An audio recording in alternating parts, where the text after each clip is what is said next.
I don't think people understand how much this means. The game's like 2.5 years old, and it's getting big now, and it's going fast. Six Invitational really is like the next level. Devs, fans, pros, streamers, YouTubers, it's literally everyone in the community of Siege is here. Cette semaine à Sur le Web, on plonge dans l'univers des jeux vidéo, plus précisément sur eSport. Mon invité a fait des compétitions et a voyagé à travers le monde. J'ai le plaisir de recevoir Philippe Olivier. The 16 best teams joined us here. Names remain. Psycho takes down Aces. Rizraz, can he make it work? No! Black Giant! Yeah! What's up? NBK and AG moves on! HMD from behind, and now on leave on. Gogo gets the double! They go down! Corner Eclipse gets one. Eclipse two! Huge, but traded off by NBK. Evil Geniuses will go to your grand final. Philippe Olivier, parle-moi un peu de ton parcours dans les jeux vidéo, de ta carrière. Puis dis-moi, c'est venu de où cette passion-là qui t'a emmené là aujourd'hui? Oui, c'est ça. En fait, moi, les jeux vidéo, ça fait partie de ma vie depuis très longtemps. T'avais quel âge, par curiosité? Parce qu'on voit souvent des petits bouts qui commencent tôt là, à être devant une console. Ah oui, vraiment tout jeune, là, je dirais à peu près, sûrement commencé à consommer des jeux vers l'âge de 8 ans peut-être. Là. J'ai des souvenirs là, en train de jouer là, aux premières versions de Nintendo en famille. Donc ça a été dans la culture familiale depuis très longtemps. Où est-ce que, dans le fond, ma passion a vraiment débuté, je dirais, c'est à peu près en 2002, parce que là, j'ai commencé à faire des compétitions de jeux vidéo. Et puis, j'ai tombé sur un jeu qui s'appelle Counter-Strike. Qui est, en fait, aussi reconnu comme CS. Maintenant, la version, c'est CSGO. Et puis ça, c'est un jeu FPS qu'on appelle, donc First Person Shooter, un jeu de tir à la première personne. C'est un jeu très stratégique, puis c'est ça qui m'a appelé. Donc, c'est des équipes de 5 contre 5 qui vont jouer sur une carte. Donc, une équipe qui attaque, une équipe qui défend. Puis, à la mi-temps, il y a un échange à ce niveau-là. Puis, le but, c'est d'éliminer l'équipe adverse, si on veut. Ça a été le premier jeu qui t'a amené à faire de la compétition. Puis, on arrive comment à se dire, bon, ben moi, je vais faire de la compétition des jeux vidéo, on s'inscrit en ligne, il y a un repêchage, comment que ça se passe? Oui, mais en fait, c'est ça. Quand j'ai commencé, j'ai été très surpris. Je ne savais même pas que ça se faisait. Donc, je faisais que jouer pour le fun. Ouais. Donc là, du coup, j'ai reçu une invitation pour me dire, hey, ça te tente-tu de faire une partie, un match? Puis je dis, ça existe des vrais matchs parce qu'en fait, il y a plusieurs modes de jeu. Donc, j'ai dit, ouais, let's go, on va faire un match. Donc, c'est là qu'on rentre dans un setting qu'on appelle de règlement précis, plus spécifique de compétition. Donc, à partir de là, après, je me suis fait inviter à aller faire un tournoi. Donc, il y a des tournois.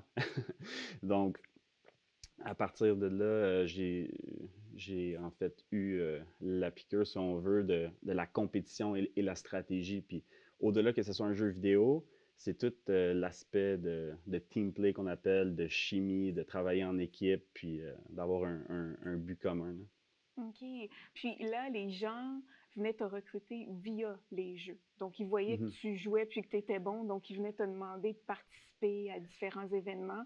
Puis ça t'a amené un petit peu plus loin. C'est comme ça que ça fonctionne? Oui. Donc, je me suis démarqué. Puis, c'est comme ça un peu. Puis, qu'est-ce qui est arrivé aussi, c'est que là, on a construit une équipe. Je me suis fait recruter dans ce temps-là. Puis, on s'est démarqué en tant que la meilleure équipe québécoise. Oh, OK. Ça a évolué à la meilleure équipe canadienne. Puis, là, en fait, j'ai une histoire qui est le fun. C'était en 2007. Vas-y, on aime ça, les histoires, le fun. Vas-y, Philippe Olivier, raconte-nous ça. On était très motivés puis passionnés. Puis, dans le fond, dans ce temps-là, c'était des week-ends qu'on faisait les compétitions. Ouais. Puis à Montréal, on pouvait peut-être revenir avec 200 $ dans nos poches, mais c'est quand tu as 16 ans, tu reviens à ça à la maison, là, On est ta content, famille, c'est on beaucoup. est, on est content, puis ta famille dit oh, OK, c'est le fun, c'est pas pour rien. Puis on a évolué et on s'est inscrit à un tournoi qui s'appelait le CPL Summer. C'est ça, 2007, puis ça, c'était à Dallas, Texas.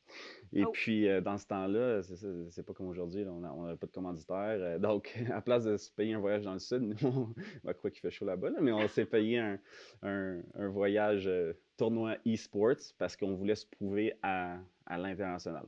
On était déjà allé à New York, puis ça s'était bien passé, mais ça, c'était OK. un gros tournoi où est-ce que tous les meilleurs en Amérique du Nord, c'était le rendez-vous. Donc, on arrive à l'aéroport, puis ça, c'est un tournoi BYOC. Ça veut dire Bring Your Own Computer, pas BYOB. C'est pas la même chose. Puis, là, en arrivant à l'aéroport, on a la première surprise parce que nous, on était habitués de faire des tournois comme ça, puis d'amener notre gear. Par contre, là, dans l'avion, c'est une autre histoire. Il fallait que ça soit super bien protégé. Donc là, à l'aéroport, il y avait un petit service là, de bubble wrap. Là. Donc, nous, on protège nos ordi avec Oui, ça à la bonne franquette. Puis après ça, on ne peut pas l'amener avec nous en haut dans l'avion. Donc ça s'en va en dessous. Donc là, après ça, on voit nos ordis partir. Là, puis on est comme là. OK. On espère que ça va bien aller. Il faut que ça se rende un morceau. Exact. Mais c'est Puis, fou quand même parce que, ça a tu sais, fonctionné. là, ce qui est intéressant, c'est que ce que tu me disais, que Mhm. c'est plus pareil aujourd'hui, c'est différent. Fait que vous avez eu à travailler un peu plus fort, vous, parce que c'était possiblement pas installé comme ça l'est aujourd'hui encore, là, le niveau de compétition dans ces jeux-là. Là. Oui, C'est un peu puis ça? en fait, ouais, maintenant, les gros tournois, c'est pas des BYOC. Tu arrives là, puis il y a un tournament setup. Tout le monde va jouer sur justement le même setup de base qui est écran, ordinateur, chaise, etc. Les pro gamers, comme un athlète de sport, va amener son gear personnel, clavier, souris, etc. Puis, donc, c'est ça. Puis pour faire un bon e-sports, un jeu de compétition, il faut que les athlètes soient bien accueillis, que ce soit dans des règles claires dans le jeu, mais aussi à l'extérieur du jeu. OK. Puis quand on dit e-sports, ça veut dire quoi exactement? Ça inclut quoi? On sait que c'est de la compétition, si je comprends bien dans ce que tu viens de me dire. Là. Donc, c'est ça. Il faut que ça soit, en fait, de la compétition, oui, mais je crois alentour de règles qui sont claires et établies. Puis quand on parle de e-sports, donc il y a le côté compétitif, mais il y a aussi le côté viewership, l'expérience de regarder. En fait, parce que ça, c'est l'autre chose qui est vraiment gros dans le marché d'aujourd'hui, c'est que, puis il y a même des statistiques qui le montrent que les gens, il y en a qui préfèrent même regarder que jouer. OK. Donc, il y a tout l'aspect... Les gens viennent assister à cette performance-là. C'est tout ça? Oui, ben, en personne, c'est possible. Il y a OK. tout, Mais quand tu dis regarder, c'est quoi exactement? Donc, regarder, c'est d'être spectateur, comme quelqu'un qui regarde à la maison un match de hockey. OK. Ben, tu regardes sur ta télé ou sur ton ordi un match de Counter-Strike. C'est aussi fort que ceux qui compétitionnent. C'est ça, là, je viens de comprendre. OK. Donc, on peut s'installer. C'est comme un match de hockey. C'est comme un... On s'installe, puis on veut voir du e-sport. Oui, puis c'est du live entertainment. Puis là, je t'avais coupé un petit peu parce que je disais que c'était un peu différent avec aujourd'hui, mais ça s'est poursuivi où ton histoire? Qu'est-ce que tu as vu d'autre? Où est-ce que tu as voyagé? Est-ce que ça rapportait beaucoup à l'époque? C'est-tu la même chose aujourd'hui? Oui, donc, je vais reprendre où est-ce que j'étais. Donc, on retourne en arrière. Non, parce que c'est quand même, c'est ça qui a fait en sorte que j'ai commencé à plus voyager. C'est que en allant chercher ces commanditaires-là. C'est ça, mon équipe, on s'est fait commanditer par des gros brands comme Plantronics, Gamecom, Razer. Puis ça a fait en sorte que là, on avait des bourses, du cash pour payer les voyages. Et t'avais quel âge, là? T'étais-tu encore à 16, 17, 18? Oui, là, en étant là où le côté business, on monte un peu, peut-être plus à l'entour de 19. OK. Puis là, c'est ça. Ça nous a permis de voyager à l'international. puis Ouais. enchaîner. C'est quoi des jeux de compétition? Donc, est-ce que il y a différents jeux pour lesquels vous vous entraînez puis que vous savez que quand vous débarquez, c'est à ça que vous allez jouer? Comment ça fonctionne à ce niveau-là? Ouais, donc il y a plusieurs types de e-sports. Comme moi, je Mhm, parlais là, des first-person shooters. mhm, Il y a d'autres types là, maintenant qui est très populaire. Là, ça s'appelle des Battle Royale. Il y a des RTS qui sont des Real-Time Strategy. Il y a des mhm. MOBAs qui sont d'un autre style. Donc, quand tu es un joueur professionnel de jeux vidéo, c'est extrêmement rare que tu vas être pro dans plusieurs Dans tout. catégories parce que Mhm. il faut que tu choisisses. Celle que tu veux puis Ouais, tu travailles dessus, ouais. ouais, puis parce que on parle de beaucoup d'heures, beaucoup de dedication, euh, parce que, veux pas, pour être le meilleur dans quoi que ce soit, il faut que tu y mettes beaucoup de temps, beaucoup de Mhm. pratique. Donc, par exemple, il faut que tu construis, là, c'est un jeu d'équipe, il Ouais. faut que tu construis ta communication, ton teamwork, des stratégies selon les différentes cartes que tu joues. Puis là, une fois que tu as bien établi ton style de jeu, là, Mhm. après ça, il faut que tu t'adaptes à l'équipe que tu joues contre. Eux, ils Oui. vont avoir un style différent. Donc, c'est là que ça fait partie aussi un gros rôle de l'équipe d'avoir justement cette capacité-là à s'adapter contre qui tu joues. Puis en voyageant à travers le monde, on a réalisé qu'il y avait des styles de jeu complètement C'est ça, hein? différents. Puis euh, ça a amené à des moments surprenants là, puis intéressants. Mais oui, puis vous autres, j'imagine que vous pouvez utiliser, ben, étudier plutôt Mhm. les stratégies de l'équipe contre laquelle vous allez jouer. Ouais. Vous pouvez vous préparer avant, là. Vous Ouais. débarquez pas là, puis let's go, on s'amuse, on sort la console. C'est pas Mario Bros, là. Non, non, il C'est pas faut. pantoute la même Puis chose. c'est ça qu'on appelle faire ses devoirs. Oui, Puis il y en a qui sont un petit peu trop lazy, puis pour qui vrai. n'aiment pas analyser les autres équipes. Mhm, Dans le temps, il fallait tout faire. Mais là, aujourd'hui, dans les organisations, tu as l'équipe. mhm. Souvent, c'est des équipes de 5. Après, tu vas avoir un coach, si c'est pas plus. Il risque d'avoir, en plus du coach, un analyste. Puis il y en a OK. un que sa job là-dedans, c'est d'analyser justement la compétition, puis de construire des bons decks pour que l'équipe soit prête à faire face à tout. Puis ça, c'est au niveau stratégique. Après, maintenant, il y a un encadrement d'athlètes Mhm. que, justement, là, c'est juste logique que si tu dors bien, tu t'alimentes bien, que tu as une bonne santé physique, mentale, que tout ça, ça va faire en sorte que les chances que tu sois un meilleur athlète sont là. Donc, ça, dans le temps, on le pensait, mais pas de cette façon-là. Comme on disait, all right, boys, let's get a good night of sleep. Comme, don't get Mhm. drunk. Genre, juste Ouais, ouais, ouais, common ouais. sense, right? Puis comme tu le dis, quand on prend ça au sérieux, ben, il y a une discipline qui vient avec. C'est comme tout athlète, en fait.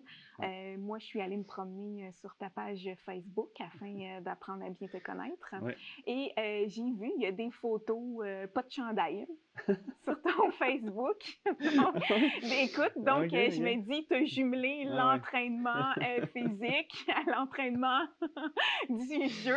Ok. Donc, c'est important parce que souvent, on a certains, oui, tu peux prendre une gorgée, on a certains préjugés face, bon, Ouais. aux jeux vidéo. Bon, souvent, Ouais. on se dit, bon, ben, ils sont souvent assis, ils passent trop de temps devant Mhm. l'écran, ils font rien d'autre, ils font pas d'autre chose. Mais toi, tu as eu la discipline de ce que tu m'expliquais un peu Mhm. tantôt quand on prend ça au sérieux. Donc, est-ce que ça a une importance pour toi dans Mhm. ta vie, l'alimentation, le corps, les jeux Oui, vidéo? oui, en fait, moi, je me Mhm. suis toujours considéré comme un Tu geek. vas peut-être avoir des nouvelles demandes d'amis, là. Donc, ouais, c'est ça. Je me suis toujours considéré comme un geek bien balancé. Parce Mhm. qu'en étant intéressé à plusieurs domaines, puis en fait, Ça, là, c'est-tu parce que tu prenais à cœur ta réussite des jeux vidéo ou l'entraînement faisait déjà mhm. partie de ton quotidien? C'est-tu venu avec En fait, l'entraînement, c'est venu naturellement. OK. Où est-ce que je commençais? Je pense que c'est justement en étant à l'université, Mhm. puis que là, je commençais à sentir de la pression, comme plus de stress, plus de choses à Mhm. livrer, en plus de voyager à l'international.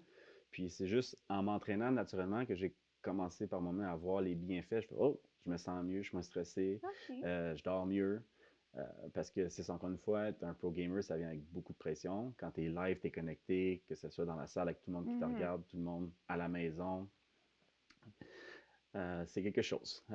Donc, c'est là que ouais, j'ai commencé à m'entraîner, puis j'ai réalisé que ça m'apportait vraiment beaucoup de bienfaits, que ça l'aidait aussi, ça m'aidait en tant que leader là, avec ma confiance en moi. Oui, oui. Mm.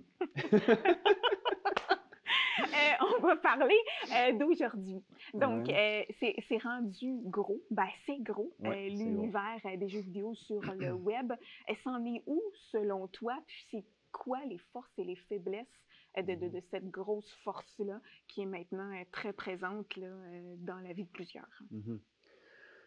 Ouais, donc l'industrie du jeu vidéo, là, c'est ça, c'est le présent, c'est le futur, surtout avec l'ère là, qu'on est sur Internet, avec tout le côté entertainment, divertissement, avec Twitch, que pour ceux qui ne savent pas, c'est une plateforme de live streaming, live broadcast, donc un peu à la YouTube, mais en live. Donc, tu as un streamer qu'on appelle qui est là, qui commence son broadcast et puis que souvent il va jouer un jeu et en même temps il va s'occuper de interagir parce que l'interactivité c'est une notion importante, là, mais interagir avec son audience. Donc tu es là, tu peux, toi en tant que viewer, spectateur, tu peux te connecter puis chatter puis interagir avec le streamer. I told you I'm an offer now. That's another clip. Let's make 2 or 3 clips. On est rendu vieux à Ouais. quel âge dans les jeux vidéo, par curiosité? Ça, déjà, là, à partir de la mi-vingtaine, là, ça commence à Oui? slow down. Ah, ouais. Ah, Ouais. mon Dieu, j'avais pas eu une grosse carrière. C'est fou, déjà à la mi-vingtaine, mais Ouais. à ce que je comprends, c'est qu'il y a plein d'emplois connexes dans lesquels tu Ouais. peux, si tu aimes vraiment ça, tu peux gagner ta vie et passer ta vie dans les jeux vidéo, si je comprends bien. Hein. Ah, tout à fait. Là, il y a des métiers pour tous. Là. Puis Toi, tu fais quoi là, présentement? Parce que tu t'es promené. Là. Parle-moi un petit Ouais. peu, parce que tu étais surtout en ce moment, depuis ces derniers temps, dans l'organisation j'allais dire de party de jeux vidéo, mais de compétition de jeux vidéo. Ah, mais Parce que les vidéos que tu Ouais. montes, écoute, c'est le party, c'est grandiose. Oui, mais c'est ça, mais en fait, Mhm. ces rendez-vous-là de jeux vidéo, c'est de la compétition, ça amène la communauté, puis c'est vraiment une célébration. Là. Mhm. C'est un rassemblement, que ce soit en personne ou en ligne, de toutes les personnes qui partagent cette passion-là pour le e-sports. Mhm. Donc, c'est ça. Quand j'ai fini mon bac, euh, après le Twitch, Mhm. j'étais impliqué dans l'organisation d'événements de jeux vidéo. Puis ça m'a amené une autre expertise, puis un intérêt particulier à organiser ces compétitions-là, Mhm. puis la diffusion aussi. Donc là, j'ai pas eu le temps de chercher pour une job. En fait, là, Ubisoft Montréal, Mhm. ils venaient de sortir un jeu qui s'appelle Ok. Rainbow Six Siege, Mhm. qui est un first-person shooter, Ok. même qui s'inspire beaucoup de Counter-Strike. Ok. Et puis, je connaissais quelqu'un sur l'équipe de développement qu'on appelle la Dev Team. Donc, on s'est parlé, j'ai passé les entrevues, puis ça a fonctionné. Donc, je suis rentré là en 2016 en tant que coordonnateur de produits. Mhm.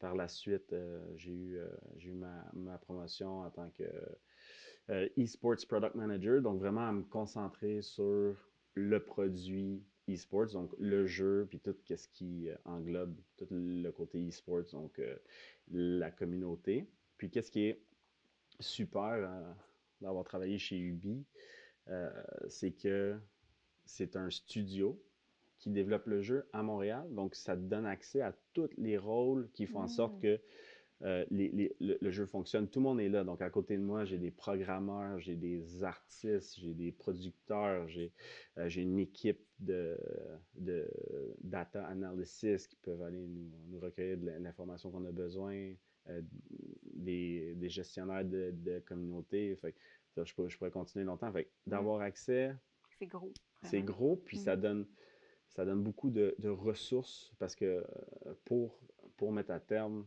nos idées puis nos stratégies Mhm. qu'on veut entamer. Mhm. Donc, ouais, donc, à travers les années chez Ubi, mes responsabilités y ont évolué, mais ça restait pas mal la même chose justement, à travers créer cette communauté-là, mais de faire un circuit de compétition, comment qu'on diffuse la compétition. Puis moi, qu'est-ce que j'ai apporté, c'est qu'en tant que joueur, je peux naturellement me mettre dans les souliers de nos joueurs à Rainbow Six, puis de comprendre c'est quoi les besoins des joueurs versus c'est quoi les besoins de la business, puis d'arriver à un juste milieu. Et puis, c'est ça, je suis super fier de plein de choses que j'ai accomplies, mais en mettant de l'avant comme l'importance des joueurs grassroots qu'on appelle, qui est la base de la communauté, c'est les joueurs plus casual, puis de pas juste se concentrer sur l'élite, parce qu'en fait, le plus important, si on veut, là, on aime ça mettre au visuel une pyramide, mais les fondations de ta pyramide, c'est la communauté, là, c'est ceux qui jouent plus casual, qui sont les spectateurs, donc il faut vraiment mettre eux de l'avant pour pouvoir, après ça, avoir une Pro League avec des joueurs, avec des athlètes, puis nous amener à une finale mondiale, si on veut, à chaque année. Le but de la compétition, c'est de se rendre à la Coupe du Monde, qui est le Six Invitational à Montréal. Et puis... Et c'est à Montréal, cette compétition? Oui, oui, oui. Greater Montreal, c'est à Laval. C'était... Mais ouais, Montréal. Voilà. Puis, qu'est-ce que tu aurais à dire à un jeune qui t'écoute parler aujourd'hui, qui se dit ah wow, moi c'est ça que je veux faire. Et étant donné que c'est une industrie qui rapporte beaucoup, j'imagine qu'on gagne bien sa vie là-dedans. La logique de la chose, j'ose espérer que les grands ont compris qu'il fallait bien rémunérer notre gang pour que ça... Oui, c'est ça. Donc, moi, dans le temps, quand je gagnais des compétitions, à la fin, je pouvais me faire une coupe de milliers US par week-end qu'on gagnait. Ah, quand même. Puis maintenant, on parle de quelques millions pour certains tournois. Récemment, il y avait The Invitational de Dota. Puis le prize pool total, c'est 40 millions et des poussières. Donc ça, c'est dû aussi à du revenue sharing qu'on appelle, parce que la communauté peut acheter des items dans le jeu qui vont générer du profit pour le prize pool du tournoi. Donc en tant que joueur, je sais que quand j'achète des items dans le jeu, j'encourage aussi la communauté et la scène compétitive du jeu. Donc, c'est ça. Si on parle de gros montants, il y a aussi, s'il y en a qui ont envie d'être streamer, le streamer le plus populaire, en fait, là, qui parle anglais, c'est un Québécois. Okay? Son gamer tag, il s'appelle XQC. Et puis, il y a eu un leak là, récemment des revenus que les top streamers sur Twitch font. Mais là, on parle justement de plusieurs millions de dollars. Là. OK. Donc, c'est sûr que là, on parle du top là. Et c'est des jeunes, parce qu'à 25, on est rendu vieux. Donc, c'est des jeunes en bas de 25 mais ça qui dépend. se retrouvent avec des millions. Tu vois, lui, son histoire, là, il a déjà compétitionné à Overwatch, qui est un autre jeu. Après, lui, il s'est concentré sur le entertainment avec son Twitch. Puis les gens, ils vont le regarder jouer à n'importe quoi. Les gens, ils vont le regarder commenter par-dessus des vidéos YouTube, parce que les gens, en fait, là, il s'est créé sa propre communauté. Puis, est-ce que les gens paient pour le regarder? Est-ce que ça fonctionne un peu comme certaines plateformes aujourd'hui? Ou si tu vas le voir, il se fait de l'argent comment? Si tu le suis, tu le regardes? C'est un peu le nouveau modèle. Comme dans les jeux, la nouvelle façon de faire, c'est d'aller free to play. Donc, des jeux gratuits. Puis par la suite, les studios, les publishers, ils vont faire des stratégies de marketing, comme par exemple des skins qu'on appelle dans les jeux. Donc, ça, on parle vraiment d'items visuels, donc par exemple une épée qui a un design particulier, qui ne donne pas un avantage spécifique à part le look. Donc les gens aiment ça se distinguer dans la vraie vie, dans le monde virtuel aussi. C'est tout ce qu'on voit aussi avec la nouvelle mode là, du metaverse, des NFT, ça c'est tout un autre sujet. Mais bref, de faire de l'argent avec des items virtuels dans le jeu ou des Season Pass. Donc ça, les studios de jeux, c'est la nouvelle façon de faire qu'on voit que c'est très successful. Pour les streamers et les content creators, là, c'est vraiment selon la plateforme de leur choix, mais sur Twitch, il y a beaucoup de donations. Donc, les gens, ils vont juste donner de l'argent, puis là, tu vas avoir ton nom sur l'écran avec ton petit message pour montrer que tu l'encourages. Donc, moi, dans le temps, c'est déjà arrivé aussi, une soirée, j'ai eu une donation de 2500 d'un coup. OK? Mais ça, c'est mon plus haut puis c'est mon record. Mais c'est juste pour dire que il y en a que c'est des montants beaucoup plus significatifs. Puis une fois que tu ajoutes que ça s'accumule, bien, c'est certainement une bonne pile. Puis après, bien, tu peux t'enregistrer au channel. Donc là, on parle de sub qui fait du revenue avec la plateforme. Et puis après ça, les gens, que ce soit des pro players, des organisateurs ou des streamers, là, certainement, ils peuvent avoir des commanditaires. Donc là, pendant mon stream ou pendant le tournoi, une petite gorgée de Red Bull, peu importe. Donc, c'est vraiment, ça crée vraiment un gros écosystème qu'on appelle. Puis, dans le e-sport, tu as des personnes, tu as des agences qui se concentrent justement à organiser des tournois, à diffuser. Puis, c'est après ça, comme par exemple, ça c'était ma dernière aventure. Après Ubi, j'ai essayé, mais je suis allé en fait là, dans une agence pour travailler sur Valorant, qui est le dernier jeu de Riot Games, qui est encore une fois dans mon expertise. Puis on a créé un circuit de compétition mondiale pour les collèges. Donc il fallait être un étudiant pour participer. Il y a eu des finales à Madrid, en Espagne.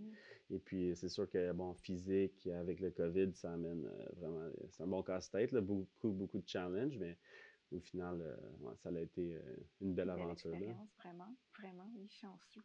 Wow, ben écoute, Philippe-Olivier, un gros merci. On doit déjà s'arrêter. J'ai appris plein de choses grâce à toi aujourd'hui. Bravo pour ta belle carrière, puis je te souhaite encore bonne chance dans tous tes autres projets qui vont s'amener vers toi. Un gros merci. Merci pour l'invitation. Ça fait plaisir. S'il y en a qui veulent me contacter puis en savoir plus. Te suivre aussi. Ouais, donc Twitter, LinkedIn, c'est PO Crépin. Mon courriel, c'est pex.gg. Ça, c'est mon gamer tag. PEX pour Perfect Execution, bien sûr. Ah, why not? Merci. Merci. Ça, c'est drôle.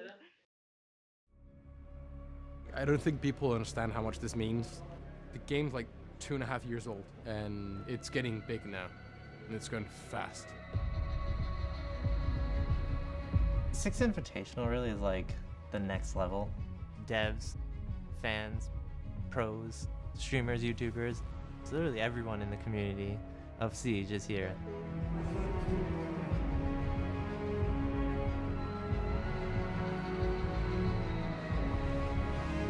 It's everything. It's your entire life building up to one of the greatest moments, if not the greatest moment of your life. The 16 best teams joined us here.